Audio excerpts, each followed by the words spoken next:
आम आदमी पार्टी प्रवक्ता कह रहे हैं कि भाई हम किसानों पर सख्ती नहीं कर सकते, क्या ये सही है? नहीं नहीं, वो क्या कर सकते हैं वो तो सब जान रहे हैं।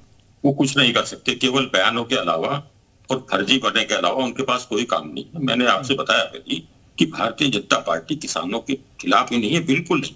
मैंने कहा उत्तर प्रदेश की ये पराली जलाने की समस्या ही नहीं है। यहाँ पराली नहीं जलाई जाती क्योंकि मैं खुद किसान हूँ, मुझे पता है कि पराली कितनी उपयोगी है। पराली चारे में काम आ रही है, पराली बेची जा रही है, किसान का आर्थिक हो रहा है, वो पैकिंग में जाती है, तमाम तरह के उसके काम में होने लगे हैं। तो पराली बेचने का काम या जलाने का काम उत्तर प्रदेश में नहीं हो रहा है, किसान नहीं बेच रहा है। ये बहुत बड़े किसान जो बड़े फार्म हाउस वाले होंगे वो कले बेचते हों, वो भले जला लेते हों, परंतु यहाँ नहीं हो रहा है। यहाँ का किसान बहुत जागरूक है और जरूरतमंद भी है, और जरूरतमंद है तो पराली क्यों जलाएगा। यहाँ यूपी में केवल इसलिए कानून बनाया गया कि सुप्रीम कोर्ट के निर्देश थे, अगर कोई शरारती किसान कुछ गड़बड़ करना चाहेगा या कोई शरारती करना, उसके लिए रोकने के लिए इस तरह के कानून बनाए गए। किसानों पर कोई जाति नहीं हुई है, कोई पकड़ पकड़ नहीं हुई। ये किसान की जितनी हमदर्द उत्तर प्रदेश सरकार है शायद ही कोई हो। मैं कह रहा हूं कि जो ये लोग इधर उधर टोपी पहना रहे हैं, अभी सुशील जी ने जो पर्यावरण विशेषज्ञ हैं उन्होंने जो बात कही है वो बड़ी गंभीर है। माननीय प्रधानमंत्री जी इस तरफ प्रयास कर रहे हैं, और माननीय मुख्यमंत्री जी ने भी ये कहा कि अगर कहीं कोई चूक है उसको केवल उसको इंगित किया है, और वो उस इंगित किया है उस सैटेलाइट के उस जो सोर्सेज हैं उनके जो तस्वीरें मिल रही हैं उनको इंगित किया है, उससे कहा कि जागरूक रहो।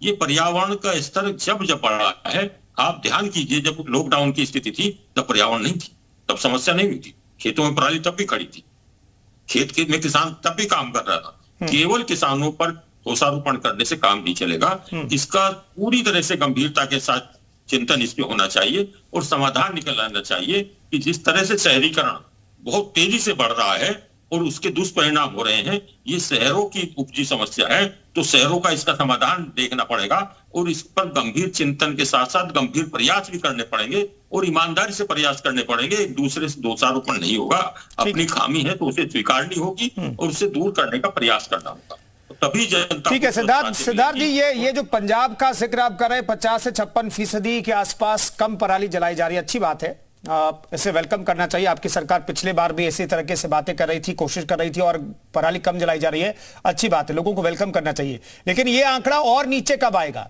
इसके लिए सरकार क्या कर रही है?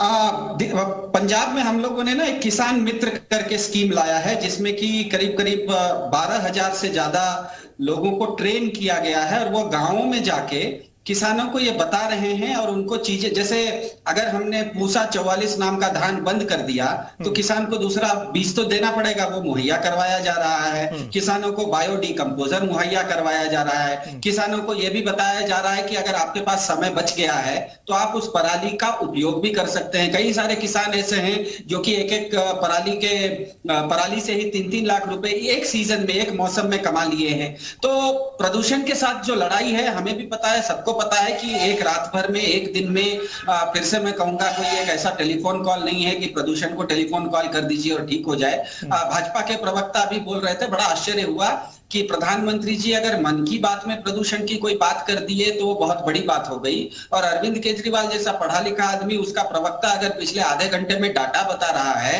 तो वो फर्जी हो गया। तो ये थोड़ा सा विरोधाभास इसमें आता है, और भाजपा के प्रवक्ता को जान लेना चाहिए। मैंने इस कार्यक्रम में पहले भी दिखाया था, फिर से दिखाऊंगा तो आप कहेंगे कि आप कैमरा के सामने डाटा मत दिखाइए।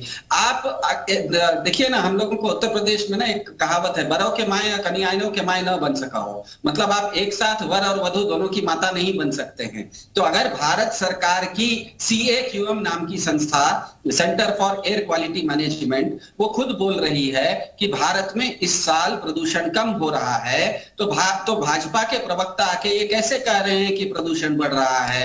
तो आप नहीं सिद्धार्थ जी, कम हो रहा है, फिर भी एक्वाई 471 कम है क्या? मान लिया, इसीलिए वहीं पर आ रहा हूं। और जब ये कह रहे हैं कि भाजपा के प्रवक्ता दिल्ली के ऊपर ठीकरा बोल रहे हैं, तो नहीं करना चाहिए। मेरे ख्याल से उत्तर प्रदेश और उत्तराखंड के जो दर्शक हैं, जी यूपी यूके के, वो बहुत समझदार हैं।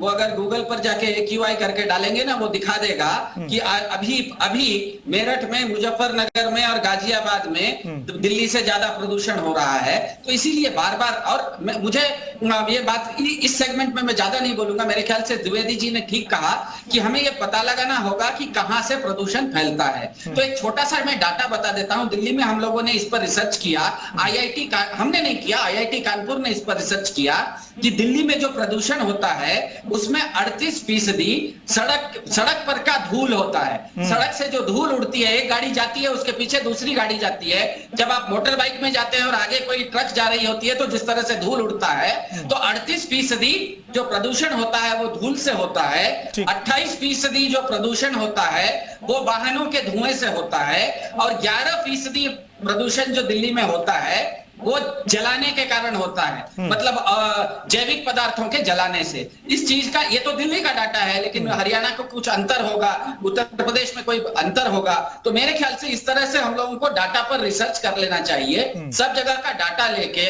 मेरा फिर से निवेदन है, आप भारत के 140 करोड़ लोग हैं, प्रधानमंत्री जी एक मुखिया बड़े भाई हैं, 5 राज्य हैं, छोटे भाई हैं, आप सबसे छोटे भाई पर सब जिम्मेदारी डालोगे। 365 में से अगर 200 नंबर किसी ने लाया है, वो कह रहा है कि मैंने 165 नंबर नहीं लाया, 165 नंबर की कोशिश करूंगा, लेकिन सारा ठीकरा उसी पर फोड़ देना और बड़े भाई से एक भी सवाल नहीं करना कि 365 में तुमने। ठीक है त्यागी जी, छोटा जवाब, त्यागी जी छोटा जवाब, त्यागी जल्दी छोटा जवाब। नहीं कोई फोड़ रहा है, पहले से ही मैंने कहा और माननीय मुख्यमंत्री जी ने कहा कि ये प्रयास सबको करने चाहिए। उन्होंने स्वीकार कि उत्तर हरियाणा में हो रहा है, ये कहीं किसी पे ठीक नहीं पड़ा, ये इंकित किया है उन्होंने समस्या के प्रति, और उन्होंने कहा कि आगाह किया है कि जागरूक रहें और सब मिलकर प्रयास करें, और प्रयास करेंगे तो जब काम होगा। केवल प्रधानमंत्री जी का नाम लेकर आप बड़े बनने की कोशिश करें, इस तरह से काम नहीं चलेगा। माननीय प्रधानमंत्री जी जो गंभीर प्रयास कर रहे हैं वो सबके सब सामने जाहिर है, और जाहिर ही नहीं है, जनता को एजुकेट कर रहे हैं।